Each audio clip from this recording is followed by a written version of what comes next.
Shalom Bapak Ibu yang terkasih dalam Tuhan. Selamat Shalom. malam Romo, Bapak Ibu yang terkasih dalam Tuhan. Selamat berjumpa kembali dengan tim KKS Santo Gabriel Pulau Gebang dalam acara virtual khusus Injil Matius yang ke-14. Seperti yang sudah diinfokan pada pertemuan minggu yang lalu, bahwa pada malam hari ini merupakan pertemuan yang terakhir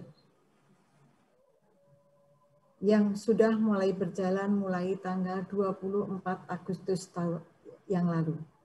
Tentunya sudah banyak yang sudah kita terima melalui Romo Gunawan yang dengan setia beliau mendampingi dan mengajar kita hingga sesi yang terakhir malam hari ini.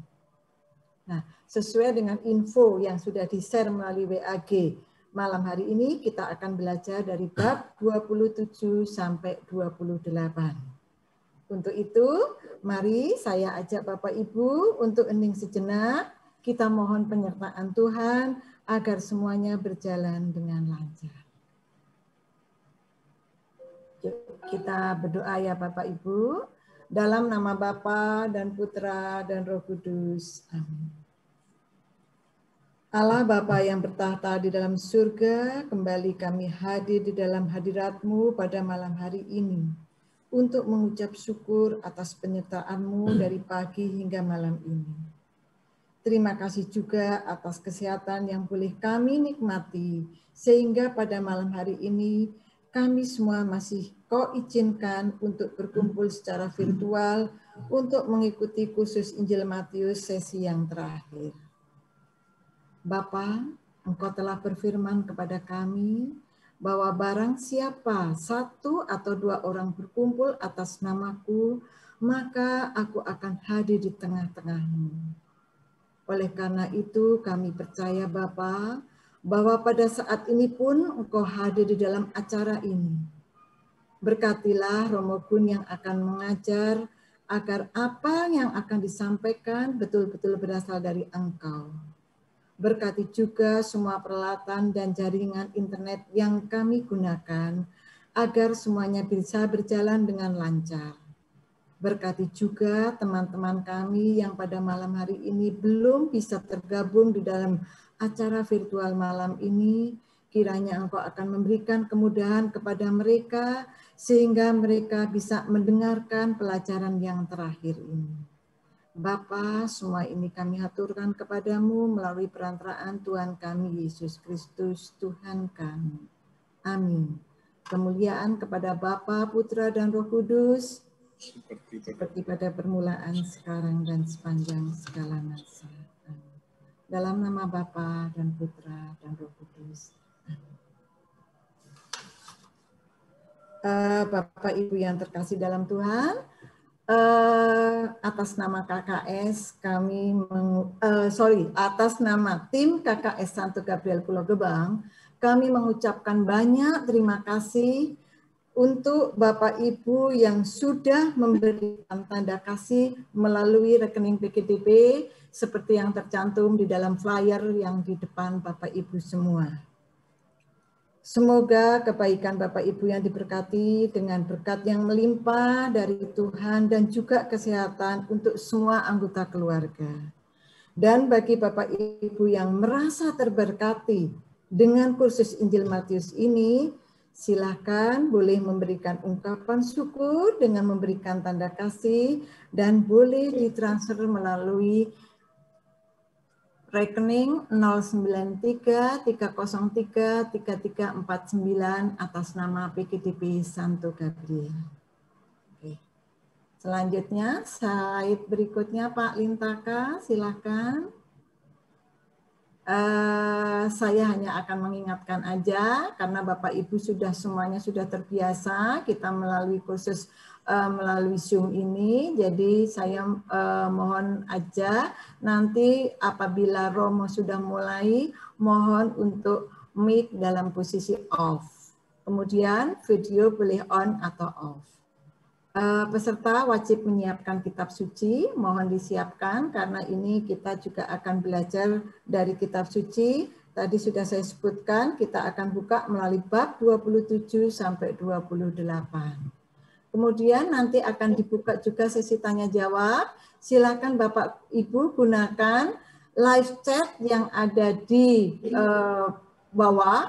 Itu ada icon chat. Silakan Bapak Ibu bisa klik. Dan pertanyaan seperti biasa dengan format tanya titik 2. Bab berapa, ayat berapa, tolong disampaikan dan sebutkan pertanyaannya, nanti akan kami bacakan. Semoga semuanya bisa terjawab pada malam hari ini, karena malam hari ini adalah acara yang terakhir untuk kita. Ya, next Pak Lintaka. Ya, oke. Baik, ini sudah terbiasa rundown, jadi saya tidak perlu bacakan ya Bapak Ibu, karena semuanya sudah berjalan mengalir seperti air mengalir. Ya, untuk lebih lanjut saya persilahkan Romo, monggo Romo. Para ibu bapak, saudaraku terkasih, selamat malam. Kita sampai pada babak terakhir dari pertemuan kita dan juga babak terakhir dari Injil Matius. Bab 27, 28, mulai mungkin 29 juga, menjadi sebuah narasi terakhir dari kelima khotbah Yesus. Ya. Khotbah Yesus kita sudah tahu, sekarang sudah hafal semua, ada 5 khotbah Yesus dalam Injil Matius, di mana sesudah khotbah ada narasi-narasi. Nah, ini adalah khotbah Yesus yang terakhir, yang kelima, dengan narasi sengsara, wafat dan kebangkitan Yesus. Nah, sebetulnya apa yang tertulis di dalam Injil Matius pada umumnya tradisi yang pertama yang ada di dalam Injil sebetulnya adalah tradisi tentang sengsara, wafat dan kebangkitan Yesus. Itulah sumber yang pertama yang menjadi dasar iman Kristiani, dasar iman Katolik. Maka kalau kita ditanya oleh orang-orang lain atau kita semua dengan teman-teman, dasar iman Katolik itu apa? Kita menjawab dasar iman Katolik adalah wafat dan kebangkitan Kristus. Karena kisah sengsara, wafat dan kebangkitan Kristus ini menjadi dasar kehidupan dan iman Kristiani. Melalui peristiwa kebangkitan Yesus, umat Kristiani menjadi percaya bahwa Yesus yang disalibkan, yang wafat dan bangkit serta mulia ke surga adalah Sang Juru Selamat kita yang membawa kita kepada keselamatan abadi. Sehingga ada orang yang mengatakan, ahli kitab suci, sebetulnya yang terpenting adalah peristiwa sengsara, wafat, dan kebangkitan Kristus. Lalu diberi pengantar panjang dari bab 1 sampai bab 25. Kemudian bab 26 memasuki hari-hari terakhir menjelang Yesus wafat. Sehingga tradisi pertama yang merubah cara hidup, merubah iman Kristiani, merubah cara berbicara adalah peristiwa wafat dan kebangkitan Kristus. Dengan mengimani Yesus yang wafat dan bangkit dan mulia, maka umat Kristiani menjadi percaya, lalu seluruh peristiwa kehidupan Yesus dari awal kelahiran sampai pada saat menjelang kematian, semuanya itu sebetulnya didasarkan pada sengsara, wafat, dan kebangkitan Kristus. Ya. Maka kalau kita kemarin-kemarin sudah membaca dari bab pertama sampai hampir selesai ini, semuanya diwarnai oleh peristiwa kebangkitan Tuhan. Misalnya ketika Yesus dibaptis, ada suara yang berseru-seru atau suara dari surga, dari langit yang terbuka. Inilah anakku yang terkasih, dengarkanlah dia. Ketika Yesus berada di bukit atau di Gunung Tabor, di sana juga ada suara yang sama, inilah anakku yang terkasih. Itu adalah suara-suara kebangkitan sebetulnya. Suara-suara yang dinyatakan oleh Allah Bapa bahwa Yesus yang wafat setia sampai mati dan bangkit mulia adalah putranya yang terkasih. Nah, sebetulnya kalau kita mau mempelajari Injil, mulai dari sengsara, wafat, dan kebangkitan Kristus. Lalu ke belakang diberi pengantar oleh Matius begitu panjang. Tetapi kita semua juga bisa membaca dari awal sampai akhir dengan pemahaman yang sama. Nah, kalau kita merenungkan atau membaca atau mendengar tentang kisah sengsara, wafat, dan kebangkitan Kristus, kita sudah sering kali dan bahkan sudah tahu, sudah hafal bagaimana kisah sengsara itu terjadi. Bagaimana kita melihat dan mendengar bahwa memahami Yesus juga wafat di salib tidak akan berubah dari dulu sampai sekarang ini. Namun kita dari awal sudah melihat pada pertemuan pertama kita diingatkan akan tradisi-tradisi, ada triple tradisi, ada double tradisi, ada unik tradisi. Maka dalam beberapa teks ini kita mau mencoba melihat Injil Matius sebagai yang unik. Kita akan melihat kadang-kadang kalau kita melihat tablo kesengsara Yesus di paroki-paroki, seringkali yang ditampilkan adalah gabungan dari keempat Injil. Bukan khas Matius tok, tahun ini misalnya Markus tok, Lukas tok, dan Yohanes tok. Enggak. Biasanya tampilan yang ada di dalam kisah sengsara Yesus dalam tablo adalah gabungan dari keempat Injil. Ya, misalnya yang terjadi ketika Yesus wafat di salib misalnya saja. Kan apa yang dikatakan oleh Yesus di atas kayu salib antara Matius sama dengan Markus, dengan Lukas dan Yohanes itu beda-beda. Apa yang dikatakan oleh Matius misalnya saja ketika Yesus ada di atas kayu salib, itu Yesus mengatakan yang sama dengan Markus. Misalnya Yesus mengatakan Eli Eli lama sabatani. Itu hanya ada di dalam Matius dan Markus. Di dalam Injil Lukas tidak ada Eli Eli lama sabatani. Yang ada di dalam Injil Lukas adalah ke dalam tanganmu kuserahkan nyawaku. Itu hanya ada dalam Injil Lukas. Injil Matius tidak ada. Lalu dalam Injil Yohanes berbeda lagi. Yesus tidak mengatakan apa-apa. Eli Eli juga nggak ada, ke dalam tanganmu juga ada. Yohanes hanya mengatakan selesailah sudah. Ya. Semuanya itu ditulis oleh masing-masing penulis sesuai dengan teologinya, sesuai dengan uraian atau pesan-pesan yang mau disampaikan kepada kita semua. Nah, kadang-kadang terjadilah 4 penulis Injil itu digabung jadi satu. Ketika Yesus wafat, Eli, Eli lama sabatani, ke dalam tanganmu kuserahkan nyawaku, selesailah sudah. Ya. Jadi 4 Injil digabung jadi satu. Nah, kita sekarang karena sedang membicarakan Injil Matius, kita akan melihat kekhasan Injil Matius yang tidak ada di dalam Injil yang lain itu yang mana. Nah, kita mau mencoba untuk melihat bagaimana Matius menulis Injil secara khusus, tidak disebutkan dalam Injil yang lain. Misalnya saja, kita mulai dari bab 26 yang singkat-singkat aja ya.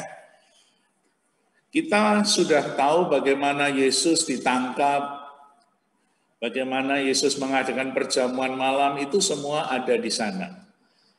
Lalu yang mengkhianati Yesus itu juga ada di dalam semua Injil, yang bernama Yudas, seorang murid, meskipun diceritakan dengan berbagai macam cara yang sedikit berbeda. Misalnya bab 26 Matius ayat 15. Di sana ada sebuah pembicaraan antara Yudas dengan orang-orang ahli Taurat atau imam-imam kepala yang mau menangkap Yesus.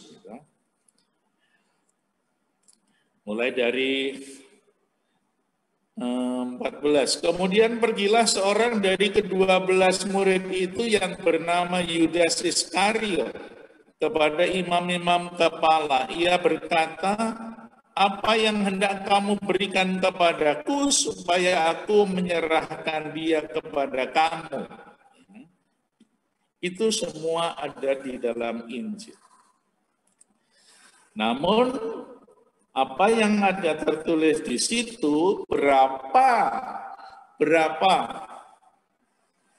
besar yang dibayarkan imam kepala, kebayar 30 uang keping perak, 30 uang perak kepadanya. Di dalam Injil yang lain tidak disebutkan 30 keping perak, hanya disebutkan mereka memberikan uang kepada Yudas, sejumlah uang. Mereka memberikan di dalam peristiwa ketika Yesus diadili di depan Kayafas dan Hanas. Itu di dalam tradisi atau di dalam kehidupan umat Yahudi, Kaisar, ya, Imam Agung, ya. Sekarang imam besar itu juga ada di Indonesia. Ya. Imam besar itu di sana Kayafas. Anas itu adalah, bukan Ibu Anas ya, ini Pak Anas. Ya. Pak Hanas itu mertuanya Kayafas, juga imam agung. Tetapi saat Yesus diadili, itu yang menjabat adalah Kayafas sebagai imam besar, sebagai imam agung. Nah, setelah Yesus kemudian ditangkap,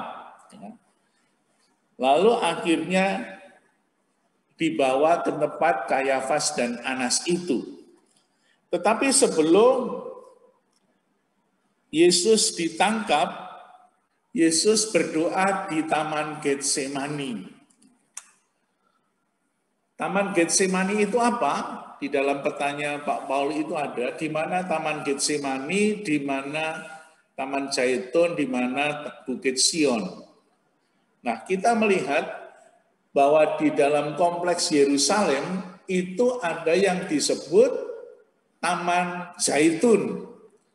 Di sana ada pohon zaitun yang besar-besar di dalam kompleks Getsemani.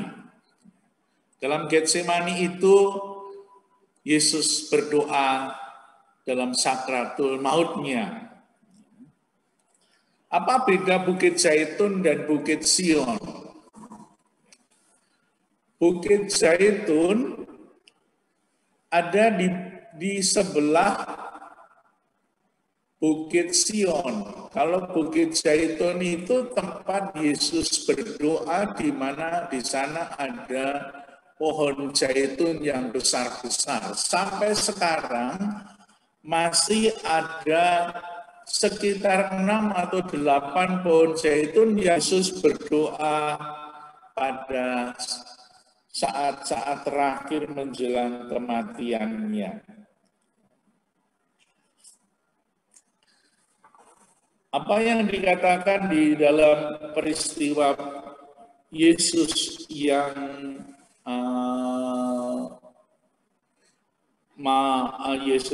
mau meninggal atau yang mau mati itu dalam sakratul mautnya. Lalu yang di kompleks yang Yerusalem di mana ada bait Allah, itu disebut Bukit Sion. Antara Bukit Zaitun dan Bukit Sion itu ada lembah Kidron. Kalau kita mau ke Bukit Sion, yaitu kompleks di mana bait Allah ada, di mana sekarang ini tembok ratapan, di mana ada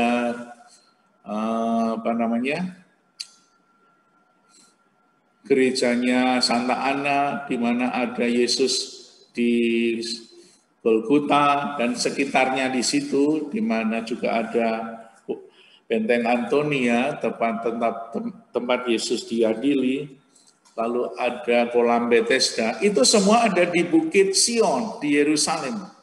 Lalu kalau kita mau ke Taman Getsemani, itu harus turun ke lembah, namanya lembah Kidron, lalu baru sampai di Taman Getsemani. Nah, di Taman Zaitun itulah Tuhan Yesus berdoa pada saat terakhir yang seringkali kita rayakan pada hari Kamis Putih. Apa yang terjadi di dalam peristiwa Taman Getsemani? Ternyata tidak semua penulis Injil ada kisah tentang Taman Getsemani.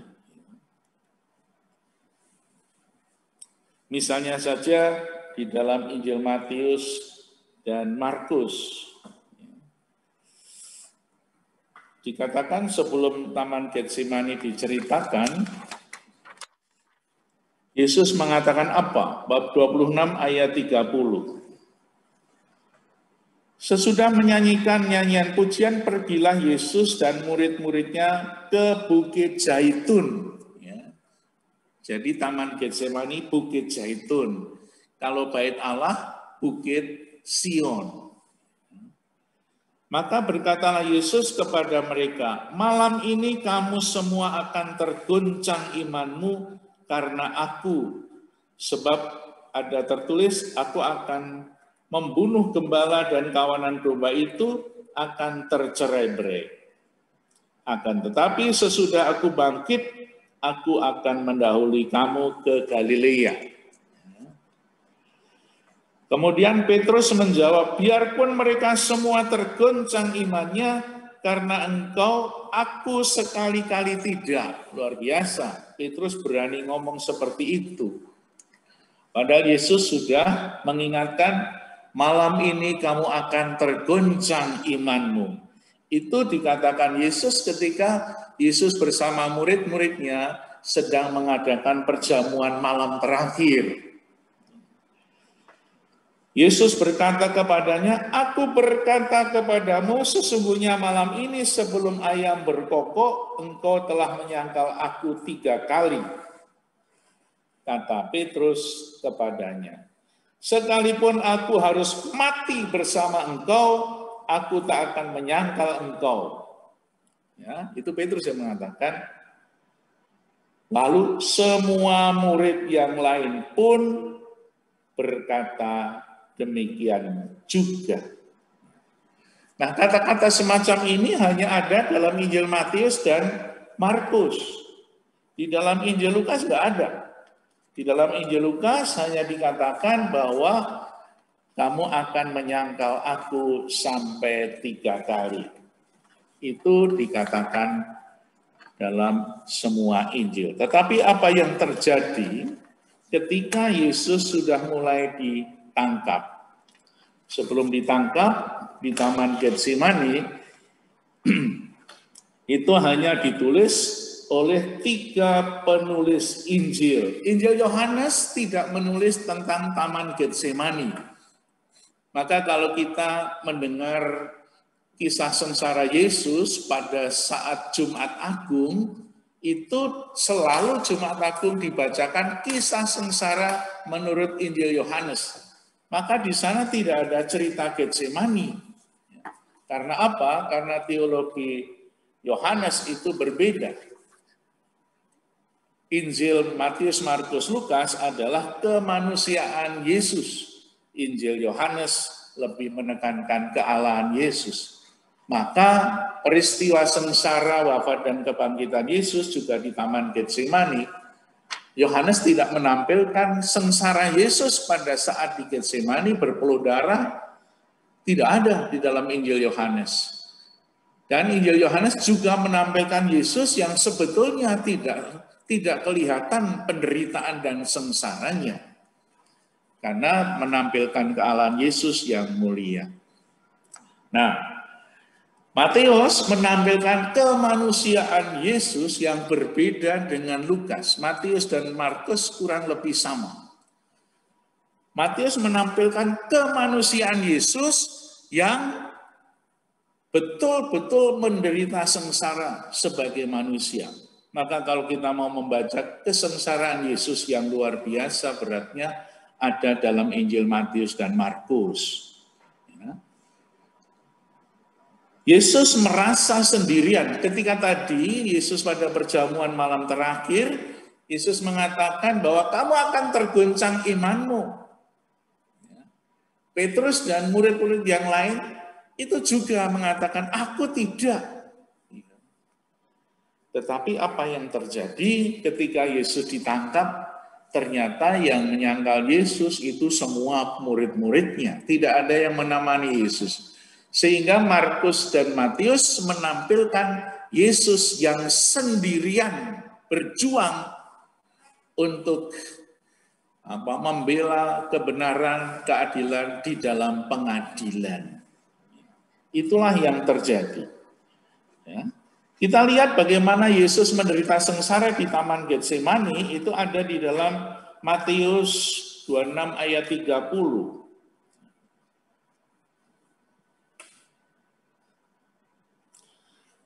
Begitu kelihatan di sana, bahkan Lukas menceritakan tentang yang sangat menderita.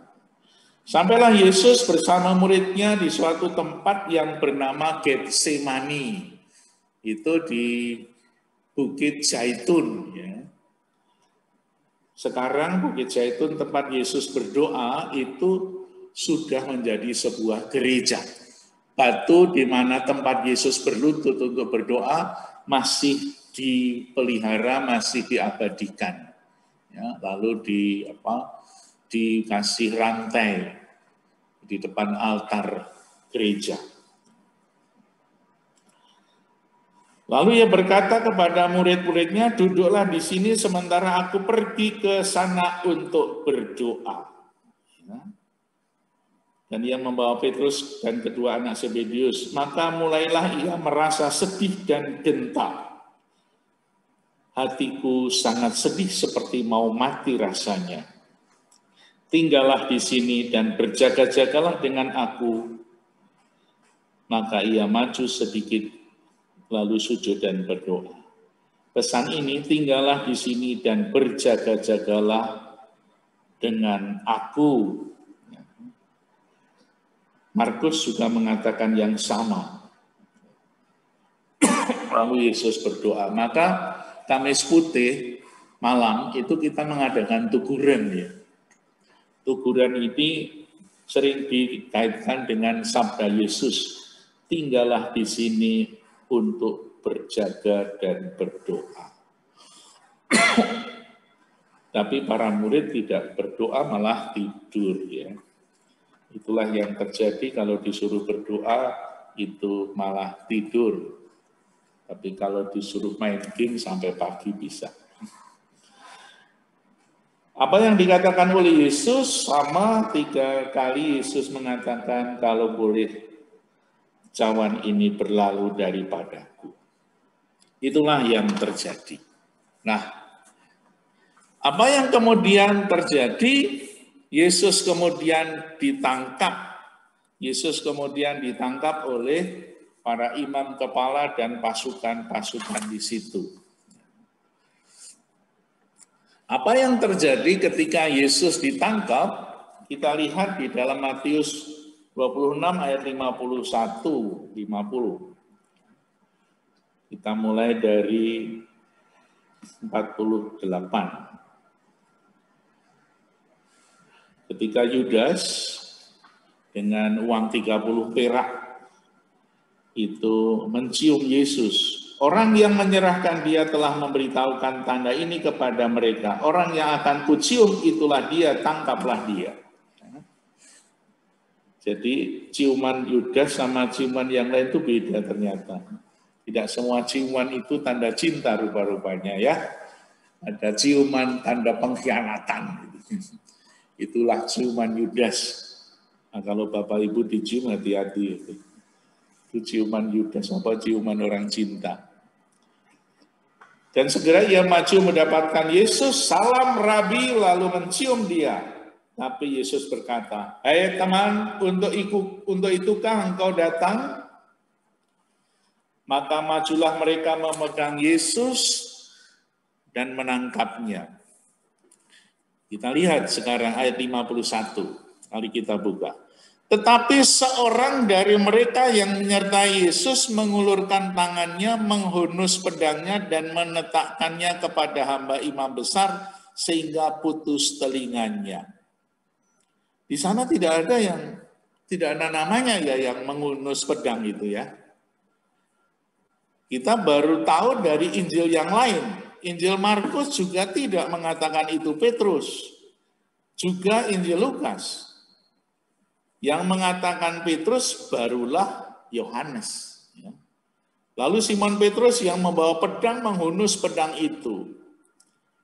Lalu hamba imam agung itu putus telinganya. Nah itulah. Jadi Matius tidak menyebut nama Petrus, tetapi baru tahu bahwa itu Petrus ketika kita membandingkan dengan Injil yang lain. Jadi kekasan Injil Matius seperti itu. Maka kata Yesus kepadanya, "Masukkan pedangmu itu kembali ke dalam sarungnya. Sebab barang siapa menggunakan pedang akan binasa dengan pedang." Nah, saudara-saudara, kita melihat kalau itu dikatakan Petrus itu mau membela Yesus dengan pedangnya ketika Yesus mau ditangkap.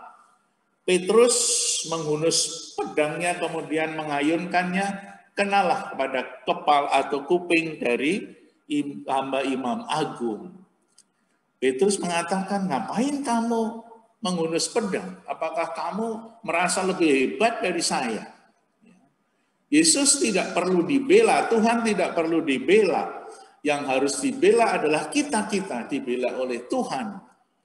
Maka kalau ada orang yang mengatakan pembela Tuhan, itu sudah salah kaprah. Kita yang harus dibela oleh Tuhan. Ya. Tuhan membela kita sampai wafat, disalib, bangkit dari kematian, supaya kita lepas dari kekuasaan kegelapan, kekuasaan iblis. Maka yang harus dibela adalah manusia. Manusia tidak perlu membela Tuhan. Tuhan lebih kuat daripada kita manusia. Itulah ajaran Kristiani. Maka kalau Tuhan dihina, Tuhan diejek, nggak usah dibela, bukan? Karena Tuhan lebih kuat daripada kita. Kalau kita diejek bisa nangis seminggu. Harus dibela oleh Tuhan, diberi kekuatan oleh Tuhan sehingga kita tidak patah semangat. Maka yang membela kita adalah Tuhan. Kita nggak usah membela Tuhan karena Tuhan sudah punya kekuatan yang luar biasa. Maka kalau ada orang yang merasa kuat lalu membela Tuhan, mungkin sudah salah cara berpikirnya. Ya. Nah, itulah yang terjadi. Kemudian Yesus ditangkap dan dibawa ke mahkamah agama yang namanya Sanhedrin, diadili di depan Kayafas dan para tua-tua di sana. Lalu apa yang terjadi ketika Yesus diadili? Kita melihat bagaimana Petrus menyangkal Yesus. Tadi di dalam awalnya sudah diceritakan bahwa Yesus sudah mengatakan, "Kamu akan tergoncang imanmu malam hari ini." Petrus dan kawan-kawan mengatakan, "Sekali-kali tidak." Yesus mengatakan, malam hari ini kamu akan menyangkal aku sampai 3 kali. Dan itu terjadi ketika Yesus berhadapan dengan mahkamah agama. Tapi kita melihat kekasan apa yang terjadi yang ada di dalam Injil Matius berbeda dengan Injil Lukas. Boleh dikatakan Markus dan Matius itu lebih dekat. Ya. Karena apa? Karena kurang lebih latar belakang Matius dan Markus itu sama, sudah kita bicarakan pada waktu awal pertemuan kedua, ketiga waktu itu, bukan? Kalau kita sedikit ulangi, apa yang dialami oleh orang-orang Kristiani di Yerusalem, di mana Matius menulis Injilnya, ada yang mengatakan menulis di Antioquia, ada yang mengatakan di Yerusalem, itu kurang lebih sama dengan Injil Matius ketika sama dengan Markus ketika Markus menulis Injilnya di Roma. Persamaannya apa? Persamaannya adalah orang-orang Kristiani pada waktu itu, Injil Matius melukiskan dianiaya di Yerusalem. Kalau di Roma, umat Kristiani oleh Markus dilukiskan bagaimana kekaisaran Roma menganiaya orang-orang Kristiani. Sehingga tulisannya mirip-mirip. Lukas sedikit berbeda. Maka apa yang dikatakan ketika Petrus menyangkal Yesus, itu juga antara Markus, Matius itu mirip sama. Tetapi Lukas berbeda. Tahun lalu kita sudah belajar Injil Lukas, kita sudah melihat apa perbedaannya. Kalau kita melihat Injil Matius, semakin kita merasakan betapa Yesus sendirian, ya, ditinggalkan oleh para murid, bahkan penyangkalan Petrus pun menunjukkan bahwa Petrus begitu sadis pada Yesus. Bahkan penyangkalan 3 kali itu menunjukkan garis yang naik semakin Petrus menyangkal Yesus. Kita lihat. Bab 26 ayat 70. Ya. Atau di atasnya 69. Sementara itu Petrus duduk di luar di halaman. Maka datanglah seorang hamba perempuan kepadanya. Engkau juga selalu bersama-sama dengan Yesus orang Galilea itu. Ini ketemu perempuan juga ya. Perempuan itu ternyata terkenal juga di kitab suci. Nama perempuan itu siapa ya kira-kira ya? Kalau nggak salah Nikita Mirzani. Ya. Engkau selalu bersama-sama dengan Yesus orang Galilea itu. Tetapi satu, Petrus menyangkal, aku tidak tahu apa yang engkau maksudkan. Ayat 70. Lalu penyangkalan yang kedua lebih berat lagi. Ketika ia pergi ke pintu gerbang, seorang hamba lain melihat dia dan berkata kepada orangnya, orang itu bersama-sama dengan Yesus orang Nazaret. Dan Petrus menyangkal pula, lebih berat lagi penyangkalannya. Dan ia menyangkal pula dengan bersumpah, gila ya. Tadi hanya mengatakan aku tidak tahu, sekarang bersumpah, aku tidak kenal orang itu. Tidak lama kemudian, yang ketiga, pasti engkau juga salah seorang dari mereka. Itu nyata dari bahasamu. Maka mulailah Petrus mengutuk dan bersumpah. Gila enggak? Jadi penyangkalan Petrus 3 kali itu menunjukkan grafik yang semakin berat. Tapi hanya tidak mengenal, kemudian bersumpah, mengutuk, luar biasa. Itulah kekasan Injil Matius dan juga Markus. Bahwa Yesus betul-betul dibuang oleh semua orang termasuk para muridnya. Bahkan Petrus yang dipercaya kita kenal, Petrus yang kita lihat dari awal itu selalu bersama-sama dengan Yesus. Dikhianati oleh orang itu memang sakit, menderita. Tetapi lebih parah, lebih menderita lagi kalau dikhianati oleh orang yang terpercaya, yang kita percaya. dikhianati oleh orang yang dekat dengan kita. Ya, itu sangat menyakitkan. Dan itulah yang dilukiskan oleh Matius. Sehingga dalam Injil Matius, Yesus ketika menghadapi pengadilan itu betul-betul sendirian. Penderitaannya menjadi lengkap, menjadi semakin berat. Itu beda dengan Injil Lukas. Injil Lukas itu kebalik. Karena apa?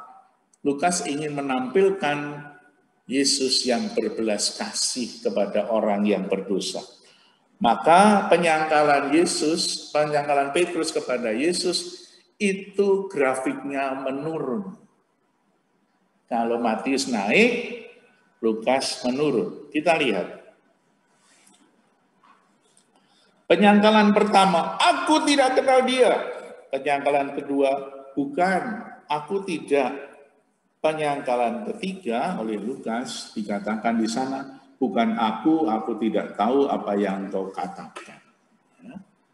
Disitulah Injil Lukas sesuai dengan kisah-kisah yang lain, semakin turun artinya menggambarkan sebuah pertobatan dari dosa besar menjadi pertobat seperti anak yang hilang, domba yang hilang, Sakeus, lalu siapa lagi orang yang berdosa yang bertobat. Itu semua pertobatan ada dalam Injil Lukas.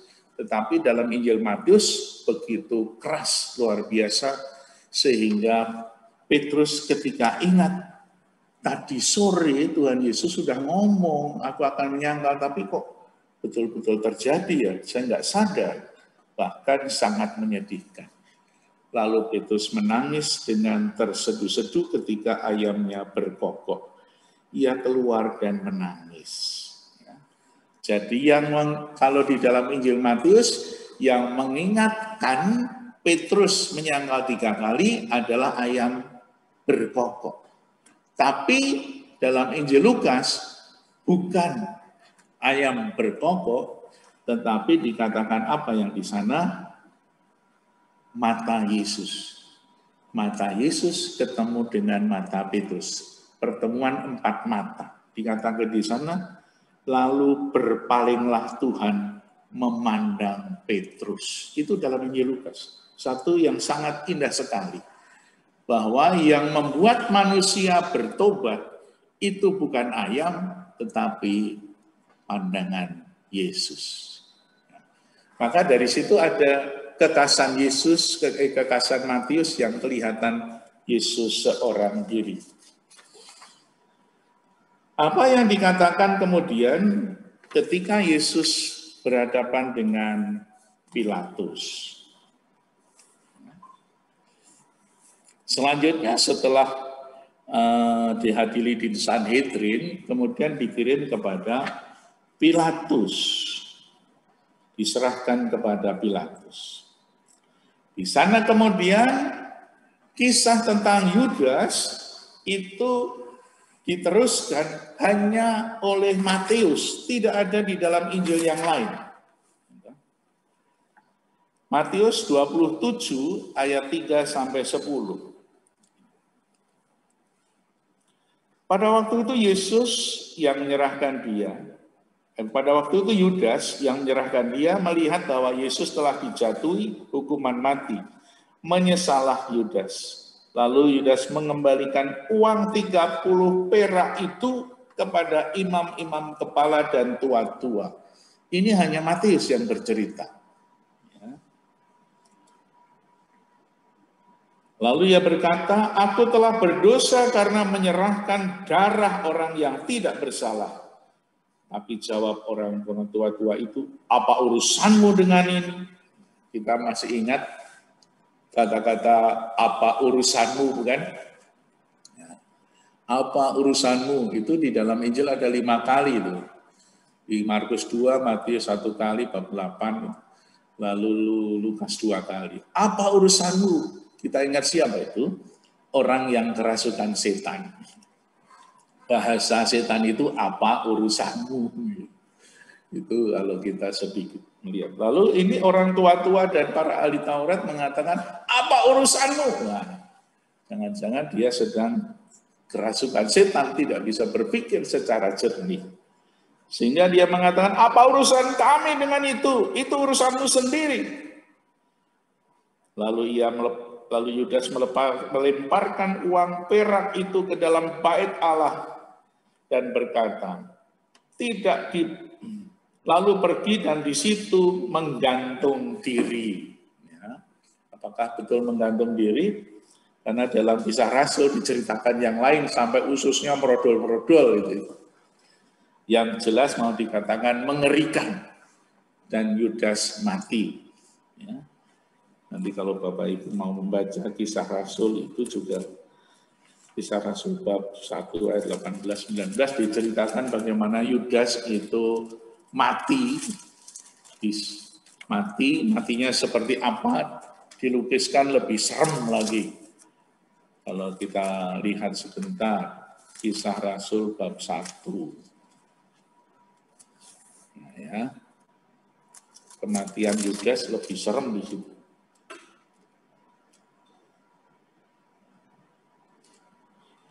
Ya, ayat Kisah Rasul 1 ayat 18. Dulu Yudas ini telah membeli sebidang tanah dan dengan upah kejahatannya lalu ia jatuh tertelungkup dan perutnya terbelah sehingga semua isi perutnya tertumpah keluar. Hal itu diketahui semua penduduk Yerusalem. Serem ya, karena ini hanya mau mengatakan bahwa pengkhianatan Yudas itu berakhir dengan suatu yang sangat tragis, yang digambarkan dengan mengerikan. Bukan peristiwanya yang mau dicantumkan, tapi bagaimana peristiwa kematian Yudas itu sungguh sadis. Dan nanti kita beriman juga bahwa Yesus wafat juga untuk Yudas, untuk menebus dosanya. Lalu apa yang dikatakan? Ini tradisi orang Yahudi. Imam-imam kepala mengambil uang perak dan berkata, tidak diperbolehkan memasukkan uang itu ke dalam peti persembahan, sebab itu uang darah. Sesudah berunding mereka membeli dengan uang darah itu tanah yang disebut tanah tukang periuk untuk dijadikan tempat pekuburan orang asing. Itulah sebabnya tanah itu sampai pada hari ini disebut tanah darah. 30 keping perak itu harga sama dengan seorang budak. Seorang budak kalau membeli budak itu kira-kira harganya 30 keping perak. Nah, itulah yang terjadi ketika Yesus berada di tempat Pontius Pilatus. Satu kekasan yang juga ada dalam Injil Matius ketika Yesus di hadapan pada pengadilan di Pilatus. Kita lihat bab 27 ayat 19. Kita buka bab 27 ayat 19. Yang lain-lain ceritanya sudah kita kenal ketika kita mendengar kisah sengsara yang dibacakan pada hari Minggu Malam dan Jumat Agung. Tetapi apa yang ditulis oleh Matius ada satu yang tertulis di sana. Disebutkan istri dari Pilatus. Ini hanya ada di dalam Injil Matius, tidak ada dalam Injil yang lain. Ketika Pilatus sedang duduk di kursi pengadilan, istrinya mengirim pesan kepadanya, jangan engkau mencampuri perkara yang benar itu, sebab karena dia aku sangat menderita dalam mimpi tadi malam.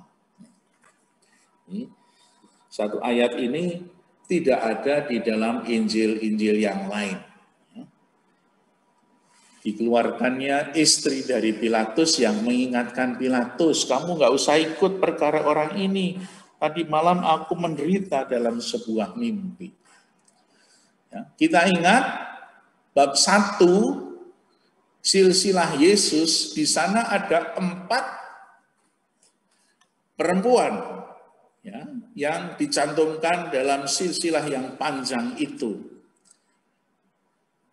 Matius menampilkan seorang wanita dalam kisah Pilatus, mengingatkan bahwa di dalam Matius memberi perhatian kepada wanita, sehingga wanita itu juga punya peran di sana. Ya. Dan wanita-wanita dalam bab 1 itu adalah wanita-wanita yang berdosa, yang satu adalah Rut itu dari Moab, dan sekarang ini wanita istri Pilatus yang mempunyai hati. Maka silsilah itu juga ada orang-orang yang punya hati, orang yang berdosa, tetapi kemudian bertobat. Itulah Matius.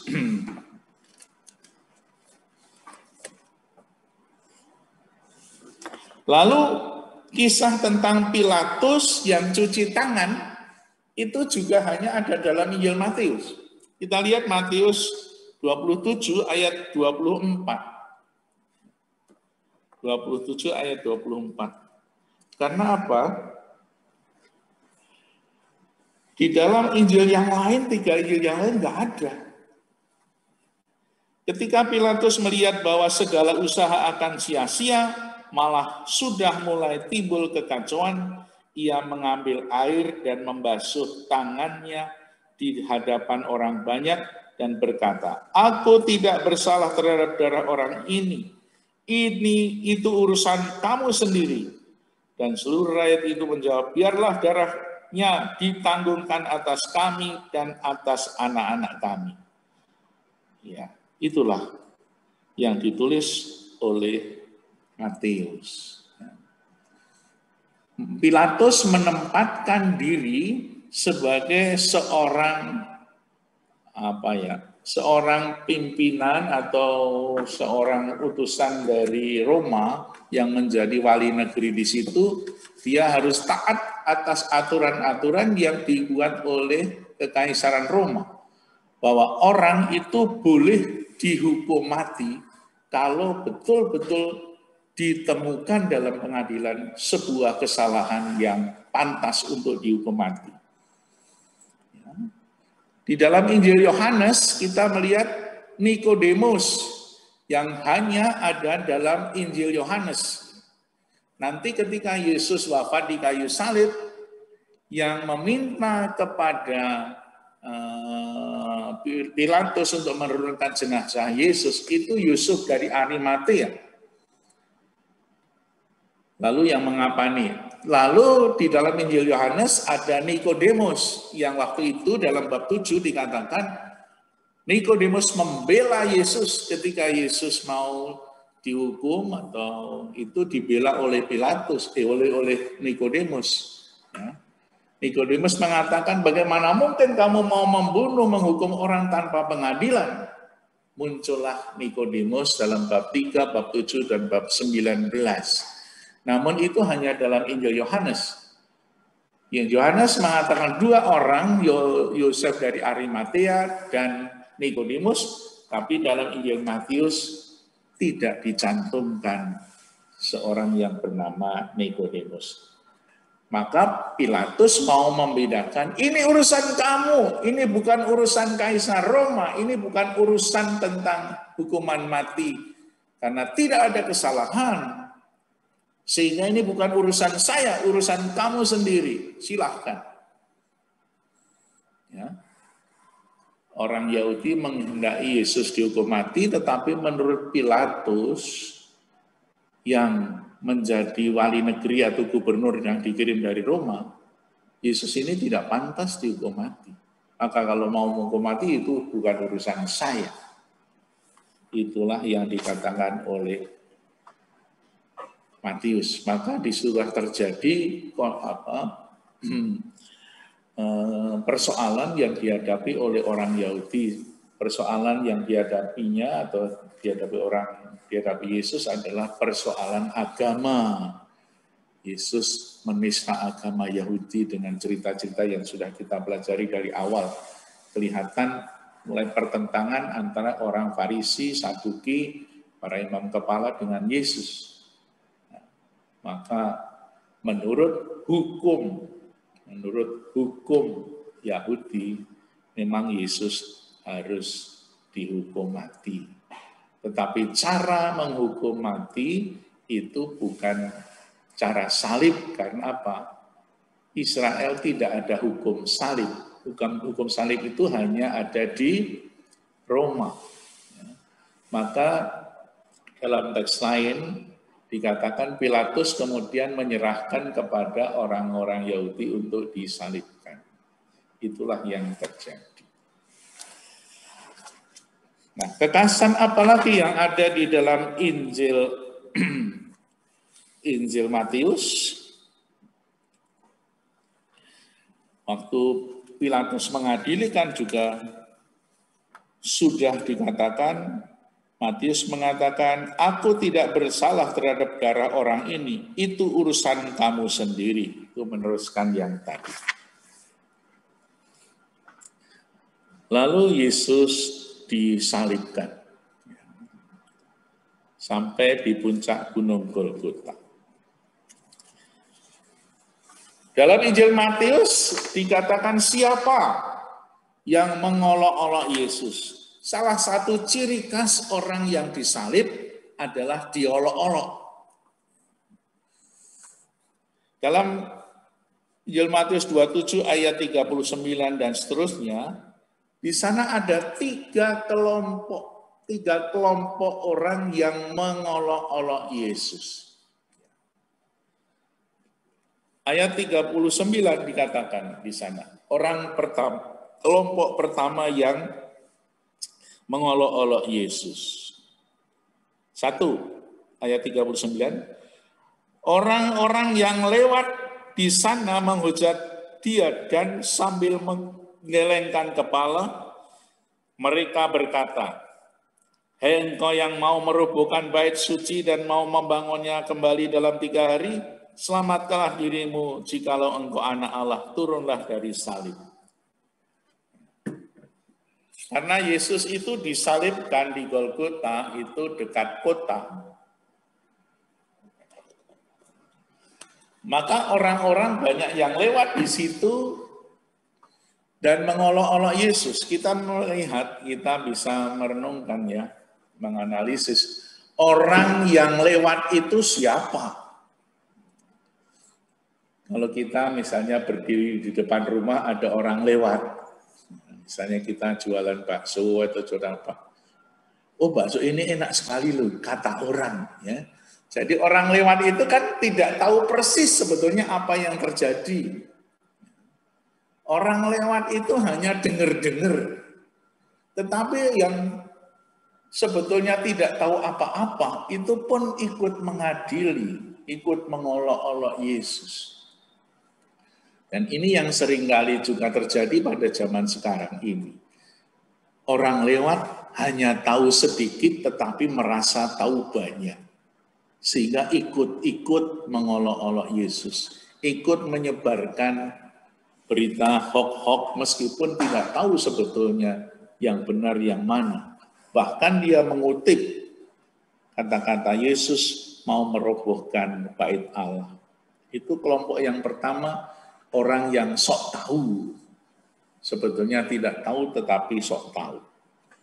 Maka kalau kita tidak tahu, lebih baik kita jangan ikut mengolok-olok. Yang kedua, orang yang tahu persis, yaitu para ahli Taurat, tua-tua, orang Farisi, mengolok-olok dia dan berkata, dengan memakai kitab suci, karena ahli Taurat. Orang lain ia selamatkan, tapi dirinya sendiri tidak dapat selamatkan. Ia Raja Israel. Baiklah ia turun dari salib, dan kami akan percaya kepadanya. Ia menaruh harapannya pada Allah. Baiklah Allah menyelamatkan dia, jikalau Allah berkenan kepadanya. Karena ia berkata, aku adalah anak Allah. Jadi ada konsep tentang anak Allah. Ya, jadi memakai konsep pemahaman sabda Yesus sendiri dia mengaku Mesias, dan lain sebagainya, sehingga apa yang dikatakan Yesus dalam kitab suci dipakai sebagai alasan oleh para ahli kitab suci, ahli Taurat, untuk mengolok-olok Yesus. Ya. Jadi sudah ada dua kelompok besar yang mengolok-olok Yesus. Lalu yang ketiga, ayat 44.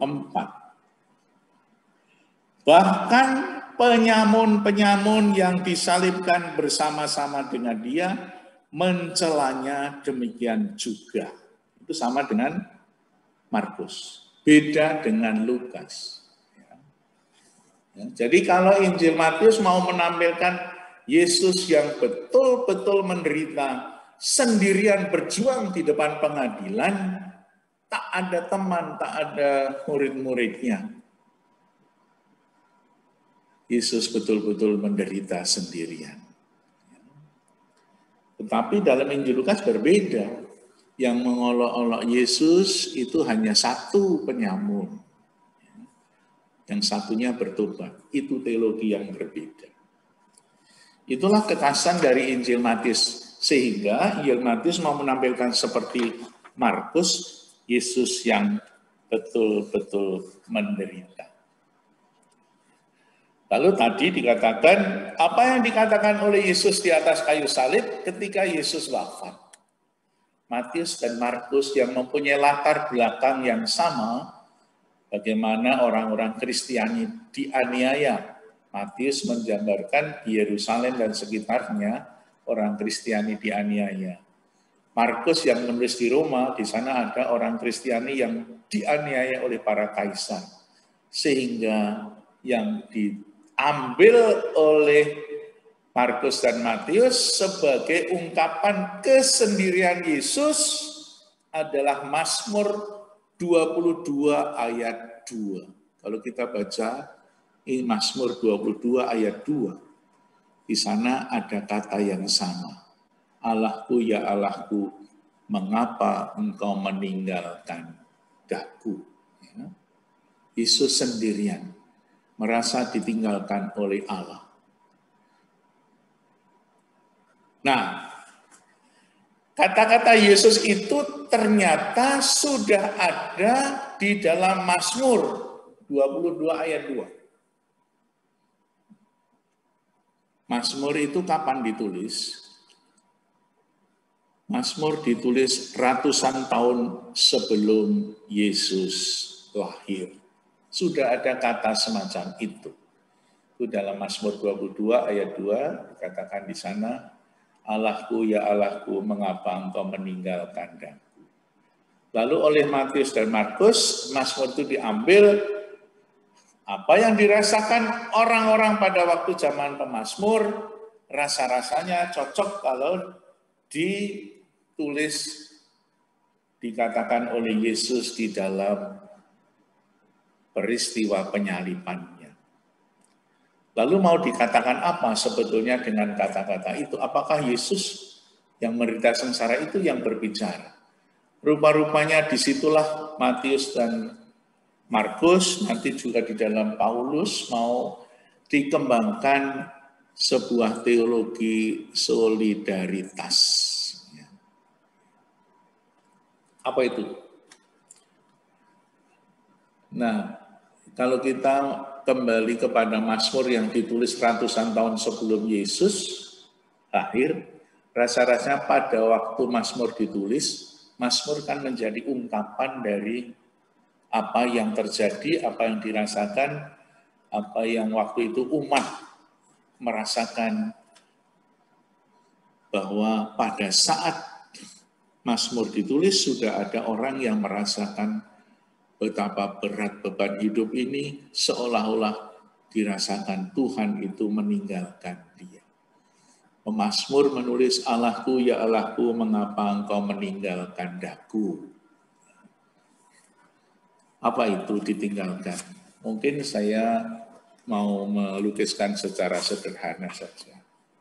Kalau saya membawa buku kitab suci, tafsir, dan lain-lainnya ini, ditumpuk semacam ini,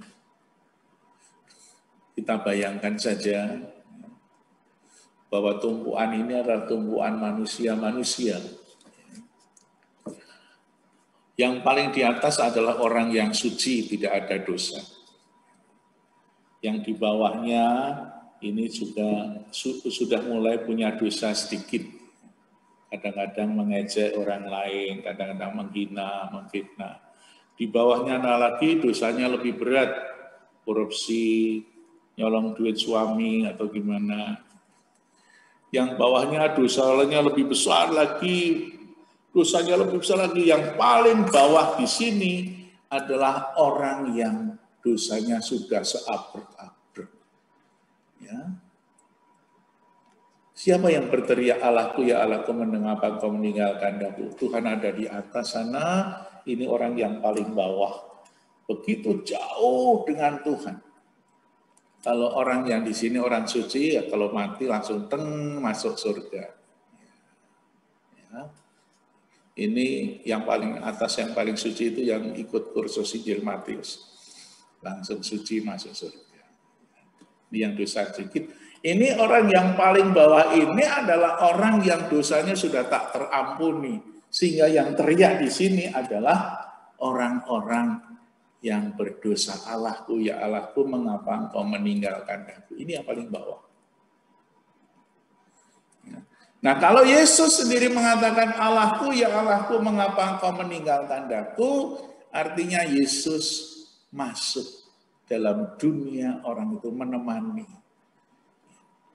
Yesus mengatakan yang sama, berarti Yesus mau menyatu dengan orang yang ditinggalkan oleh Allah. Merasa ditinggalkan oleh Allah. Jadi Yesus yang disalib masuk ke sini.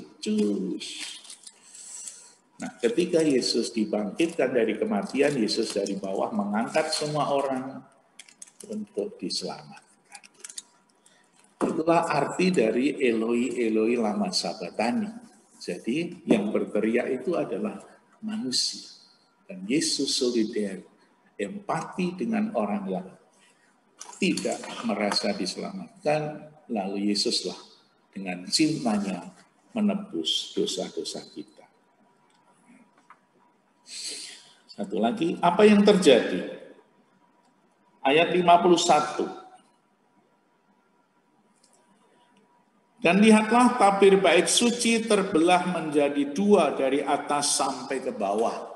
Itu ada gambarnya itu di Pak Paul itu tabir bait suci. Yang tadi Pak, gambar merah. Nah inilah gambaran, sedikit gambaran ya. Ini Yerusalem ya, lukisannya. Ini ada korden merah itu. Itu sobek ketika Yesus mengatakan menghembuskan nafasnya. Lalu terjadilah gempa bumi dan kain korden sobek jadi dua. Kalau kita renungkan secara rohani, kita ingat. Dalam bait Allah itu, seperti gedung gereja, ada dua bagian yang ditutup, dipisahkan oleh korden itu. Yang paling dalam, di dalam korden itu adalah tempat yang maha kudus. Tidak boleh orang sembarang masuk, hanya imam yang bertugas di sana. Lalu yang di ruangan sini adalah untuk umat. Untuk umat yang paling depan duduk itu umat-umat yang suci-suci. Yang belakang umat yang berdosa. Yang di luar itu orang-orang kafir. Nah, apa yang terjadi ketika bait suci, di dalam bait suci ini kain korden sobek seperti itu. Bisa menjadi sebuah permenungan.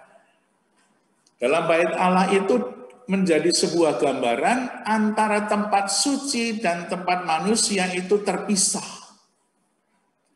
Boleh dikatakan kalau kita ingat perjanjian lama, itu di dalam korden itu tempat suci itu Firdaus. Ya, ketika manusia berdosa itu orang diusir dari Taman Firdaus dan suruh keluar. Lalu korden pintu surga itu ditutup lagi. Sehingga antara yang ada di dalam Allah yang maha kasih, Tempat suci dengan tempat manusia yang berdosa itu terpisah karena dosa manusia. Dosa Adam dan Hawa membuat Allah dan manusia terpisah. Nah, dengan wafat Yesus, korden itu terbuka, sobek. Artinya apa? Berkat pengorbanan Yesus, berkat wafat Yesus, antara surga dan dunia terhubung kembali. Sehingga tabir bait suci mempunyai nilai keselamatan. Sekarang tidak perlu ada korden lagi, karena apa? Karena dengan wafat dan Yesus yang berkorban, mengorbankan dirinya di kayu salib, antara tempat suci dan orang yang berdosa terhubung kembali. Itulah nilai keselamatan dari tabir bait suci yang terbelah menjadi dua. Maka kalau kita sekarang masuk gereja, itu tidak ada kordennya lagi, kita langsung bertemu dengan Yesus yang hadir di dalam tabernakel, dalam sakramen Ekaristi. Itulah wafat Yesus. Sekarang yang terakhir adalah kebangkitan Yesus. Pendek sekali kisah kebangkitan Yesus di dalam Injil Matius, tidak panjang seperti yang lain. Begitu juga penampakan Yesus tidak banyak diceritakan. Kalau ada cerita tentang Emmaus, itu bukan ceritanya Matius, itu ceritanya Lukas. Ya. Kalau Yesus menampakkan diri di pantai Danau Tiberias, para murid menjala ikan, itu tulisan Yohanes. Sehingga ada pembicaraan antara Yesus dengan para murid. Lalu Petrus diberi tugas, gembalakanlah domba-dombaku, itu bukan Matius. Cerita Matius itu kekasannya ada juga di sana. Bab 28 itu pendek sekali kisah tentang kebangkitan Yesus. Waktu Yesus dikubur, ayat 27 bab 27 ayat 62, itu Yesus kuburnya dijaga. Kita lihat, keesokan harinya, yaitu sesudah hari persiapan, datanglah imam kepala dan orang Farisi bersama-sama menghadap Pilatus, dan mereka berkata, Tuhan, kami ingat bahwa ia penyesat, disebut penyesat itu, ya, karena memang Yesus berbeda dengan orang-orang Farisi tentang hari Sabat dan lain-lainnya, maka mereka menyebut Yesus sebagai penyesat. Sesudah 3 hari aku akan bangkit, katanya.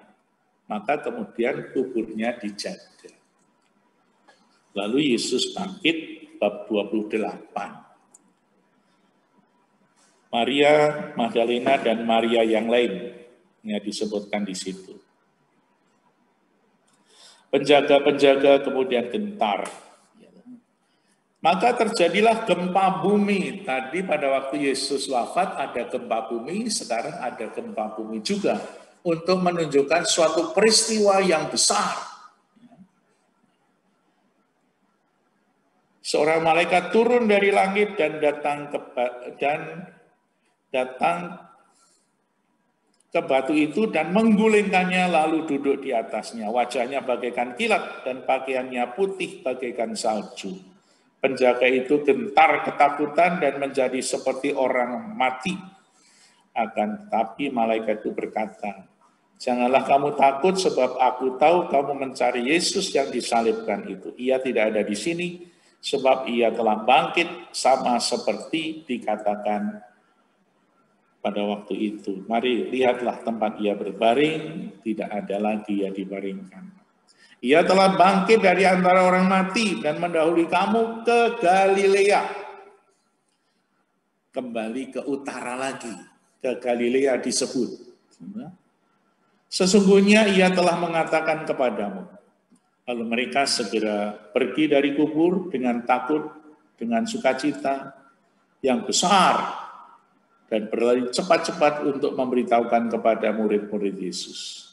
Tiba-tiba Yesus berjumpa dengan mereka dan berkata, "Salam bagimu." Mereka mendekatnya dan memeluk kakinya serta menyembahnya. Maka kata Yesus, "Jangan takut, pergilah, katakanlah pada saudara-saudaraku supaya pergi ke Galilea." Ke utara lagi dari Yerusalem, kembali ke Galilea. Di sanalah mereka akan melihat aku. Mengapa Yesus kembali ke Galilea, sementara Lukas tidak pernah cerita tentang kembali ke Galilea? Karena Lukas, puncak dari perjalanan Yesus adalah Yerusalem. Dari Yerusalem mereka ke seluruh dunia. Tetapi Matius dan Markus menulis kembali ke Galilea untuk apa? Galilea adalah perjumpaan pertama yang terjadi ketika Yesus memanggil para murid yang pertama. Dan mereka dipanggil, diutus, dijadikan sang penjala manusia. Maka dengan kembali ke Galilea mau diingatkan akan pesan Yesus ketika mereka dipanggil untuk pertama kalinya. Dan di Galilea itulah mereka kemudian diutus untuk pergi ke seluruh dunia. Dalam bab 11 bab 28 ayat 11 ini yang ada di dalam Injil Matius. Ketika mereka di tengah jalan, datanglah beberapa orang dari penjaga ini ke kota. Di dalam Injil Matius tidak ada Thomas, segala nggak ada. Itu Injil Yohanes. Jadi pendek sekali. Dan sesudah berunding dengan tua-tua, mereka mengambil keputusan lalu memberikan sejumlah besar uang kepada serdadu-serdadu itu dan berkata, "Kamu harus mengatakan bahwa murid-muridnya datang malam-malam dan mencurinya ketika kamu sedang tidur. Apabila hal itu kedengaran oleh wali negeri, kami akan berbicara sehingga kamu tidak beroleh kesulitan." Mereka menerima uang sogokan itu, uang suap itu untuk mengatakan bahwa Yesus tidak bangkit. Tetapi dicolong, dicuri mayatnya oleh murid-muridnya pada malam-malam ketika serdadu sedang tidur yang jaga itu. Itulah dusta dari Mahkamah Agung dan cerita itu tersebar sampai sekarang. Maka kisah tentang kebangkitan Yesus yang kemudian dibelokkan itu berasal dari Yerusalem.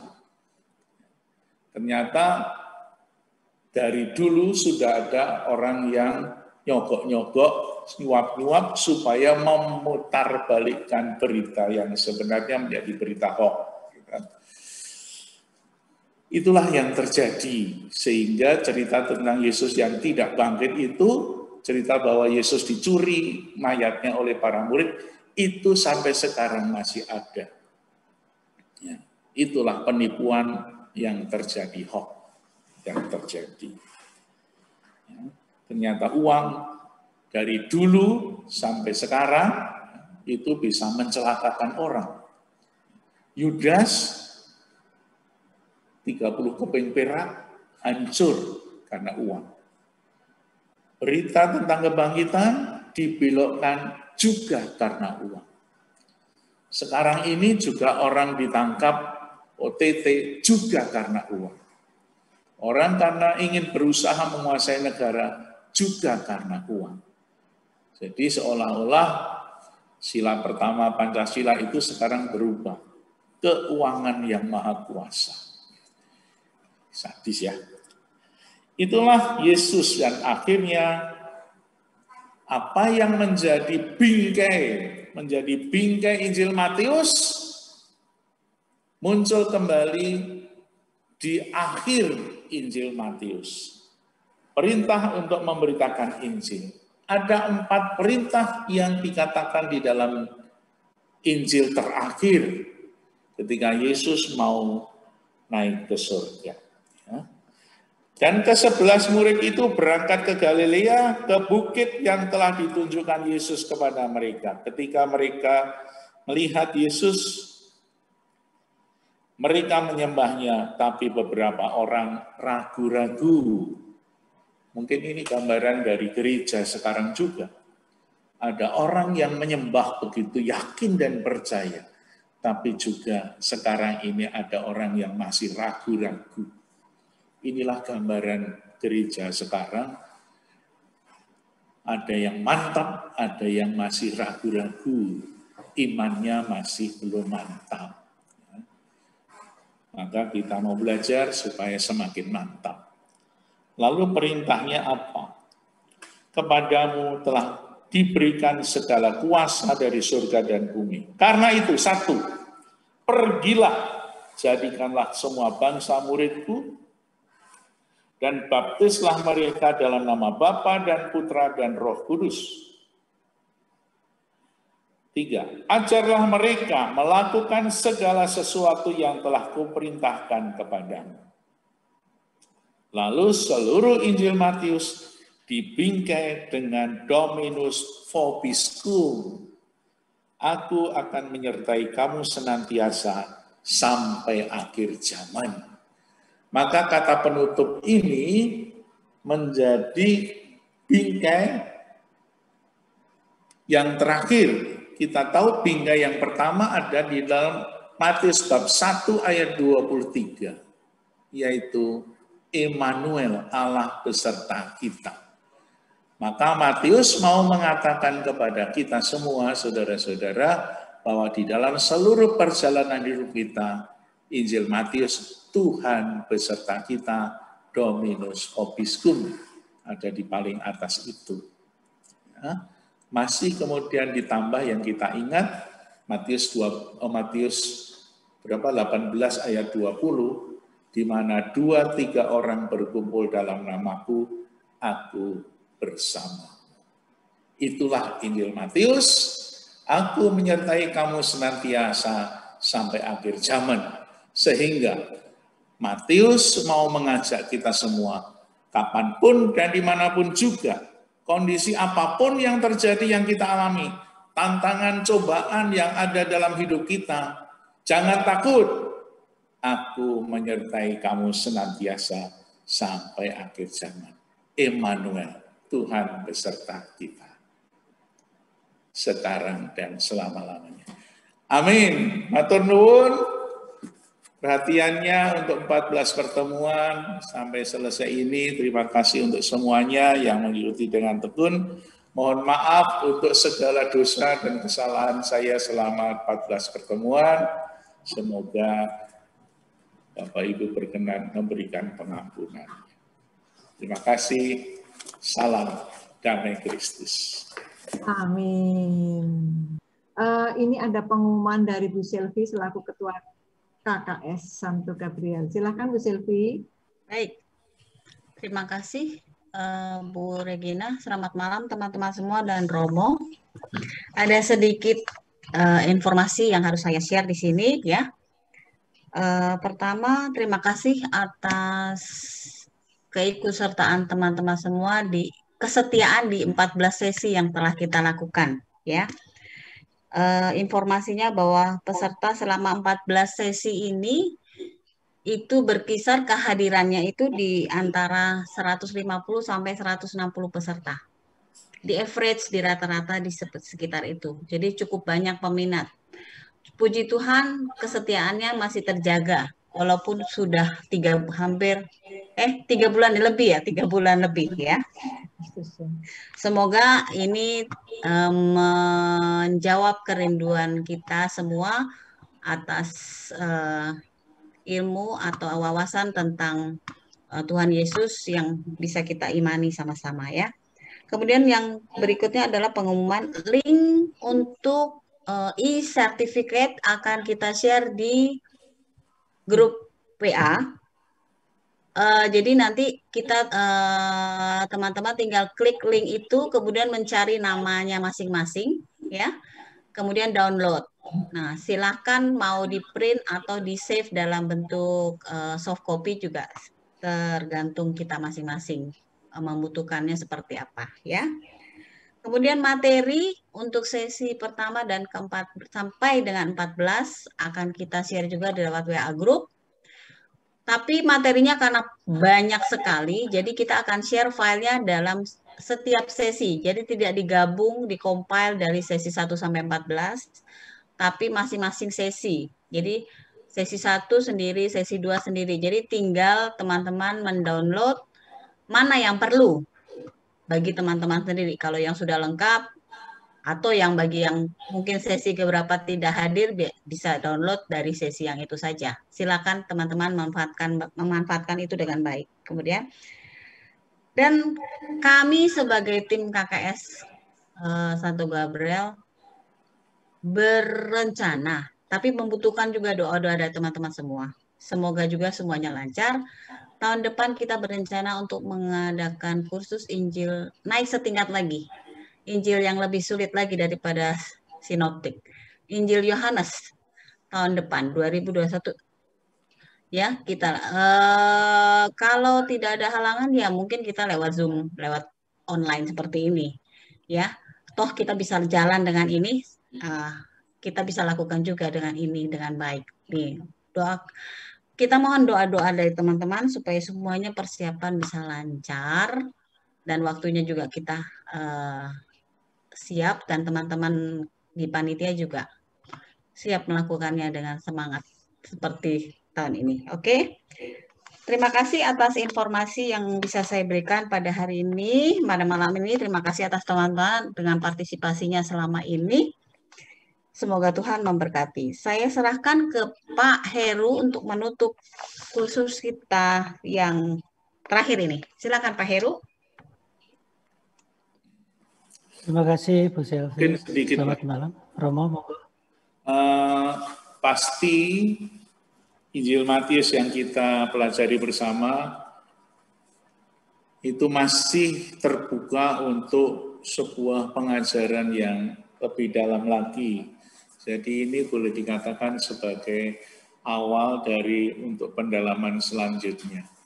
Pasti masih banyak yang belum kita bicarakan, ini masih lebih sebagai garis besar, tapi minimal kita sudah mempunyai landasan untuk mengembangkan.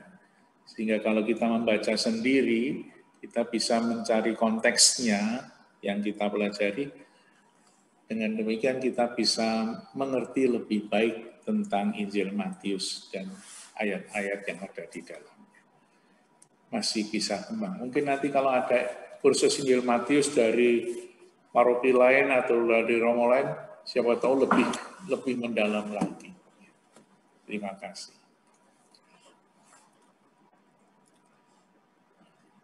Pak Edu, silakan. Baik. Terima kasih Romo, Ibu Selvi, Ibu Regina. Bapak Ibu yang terkasih, saya diberikan waktu 2 menit ya. Terima kasih Bu Regina. Yang pertama, terima kasih kepada Romo Gunawan yang dia memberikan pengajaran kepada kita. Luar biasa, sudah 3 tahun berturut-turut ya. Dan tahun depan kita harapkan masih bisa hadir bersama kita dari Injil Yohanes. Matur nuwun sangat Romo. Semoga makin berbuah karya pelayanan Romo melalui kita-kita yang mencoba setia hadir bersama Romo dalam pembelajaran virtual ini. Yang kedua juga terima kasih kepada Ibu Bapak semua yang hadir dan kembali saya sampaikan belajar setia untuk terus belajar. Kita sama-sama punya tantangan. Tahun ini kami di DPH men-challenge beberapa seksi untuk mencoba meng-create aktivitas secara online. Dan salah satunya terbukti kita bisa lakukan dan atas kerjasama dan berkat Tuhan, kemurahan Tuhan menyelenggarakan kita bisa belajar online bersama Romo Gunawan. Puji Tuhan. Dan kita benar-benar sungguh banyak belajar ini. Bukan hanya belajar mengenai Injil Matius, tapi juga belajar bekerja sama, belajar berdamai dengan situasi. Dan satu hal yang Tuhan berikan kepada kita adalah kemampuan kita untuk adaptasi. Adaptasi terhadap lingkungan, adaptasi terhadap kehidupan kita dan juga terhadap teknologi yang ada di sekitar kita yang bisa kita optimalkan untuk meningkatkan kedalaman iman kita. Terima kasih juga untuk Bapak Ibu yang sudah berkenan menyampaikan ungkapan syukurnya melalui rekening yang sudah disampaikan. Semoga semuanya bisa semakin dapat dioptimalkan untuk kemuliaan Tuhan. Di balik semua perjalanan ini, izinkan saya juga menyampaikan kepada tim, Bu Selvi dan tim. Di balik layar ada Pak Paul, Pak Lintaka, Bu Mala, Bu Atta, Bu Irma, Bu Din, dan beberapa yang lain, Pak Rudi, Pak Dion, Pak Herbertus juga yang kita pakai lapaknya. Dan Bapak Ibu yang lain yang mungkin saya lupa untuk sebut, tapi terima kasih untuk semua kerjasamanya. Semoga ini mengawali sesuatu yang baru untuk kita ke depan bisa juga memberikan pelayanan yang lebih baik bagi kita semua. Selanjutnya mohon maaf kepada Ibu Bapak, Romo, dan juga semuanya atas kekurangan yang mungkin ada selama pembelajaran kita. Semoga menjadi pembelajaran kita lebih baik lagi ke depan. Kita tentu terbuka untuk masukan dan usulan dari Bapak Ibu, untuk tim, untuk program-program selanjutnya. Saya kira demikian. Sekali lagi terima kasih untuk semua yang sudah kita boleh bersama alami dan lakukan. Semoga ini menjadi memperkuat iman kita, meneguhkan pengharapan kita, dan tentu saja berbuah kasih kepada sesama dengan sukacita. Gaudium Omnibus. Saya kira demikian. Terima kasih Bu Re. Amin. Terima kasih. Dengan adanya closing statement dari Pak Heru,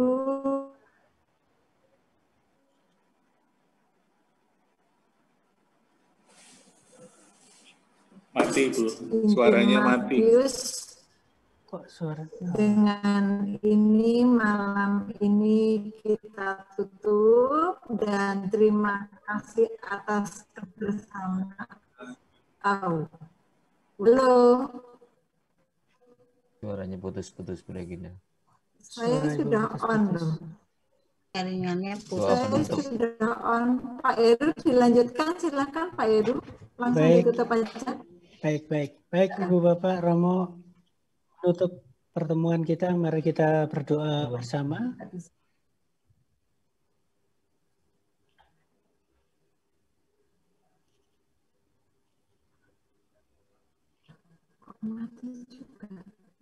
Dalam nama Bapa dan Putra dan Roh Kudus. Amin. Bapa Maha Pengasih, pada penghujung pembelajaran kami mengucapkan terima kasih dan syukur atas semua yang boleh kami pelajari dan kami dalami bersama Gembala kami, Romo Alfonsus Setio Gunawan. Kiranya Engkau menguatkan iman kami, meneguhkan pengharapan kami, dan kami boleh semakin menjadi ladang yang subur bagi sabda-Mu, berbuah kasih bagi sesama kami melalui pelayanan-pelayanan kami, agar nama-Mu semakin dimuliakan. Berkatilah Gembala kami dan juga semua orang yang hadir di dalam kelas ini, kiranya boleh semakin menjadi alat dan berkat bagi sesama. Kami mohon berkat-Mu melalui Gembala kami.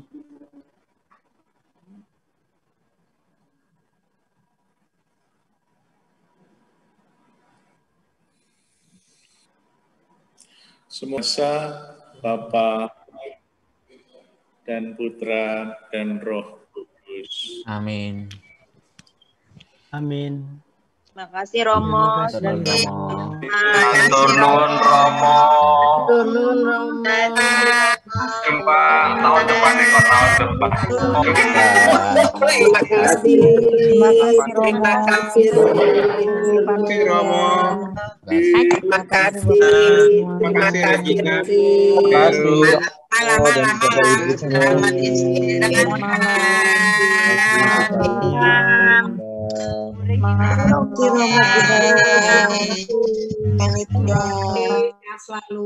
Terima kasih Romo, tim KKS. Terima kasih ya. Romo berkat dalam tim KKS. Terima kasih semuanya. Ya. Ibu Carolina. Jadi Gelap-gelapan. biasa itu biasanya apa namanya? Biasanya ada pelajaran, ntar Senin depan nggak ada lagi. Jadi Nangis ya kamu Bu Anas ya. Bu Anas jangan nangis. kangen ya Bu. Ayo marah. Foto belum? Marah. Depan masuk Advent aja Bu, Senin depan Advent. Ya, Oh iya, Advent. Senin pagi. ada pertemuan Advent, betul. Ya. Senin pagi ikutnya jam 6. Wih, masak. Siapa ya? Masak.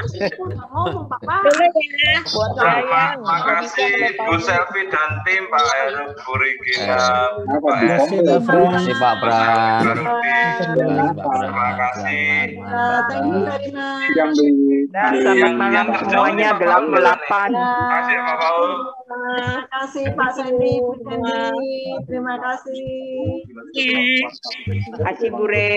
Ya, terima kasih juga. Ya, pamit dulu. Monggo. Sugeng sare. Atur nuwun. Salah dong logistiknya. Filmnya dari dia. Ada. Dari Pegadaian. Ya. Kita mau ngomong apa? Oh iya, dari dia berarti. Yang dia. Kenapa? Nggak dengar Budin. Yang penting kan kau.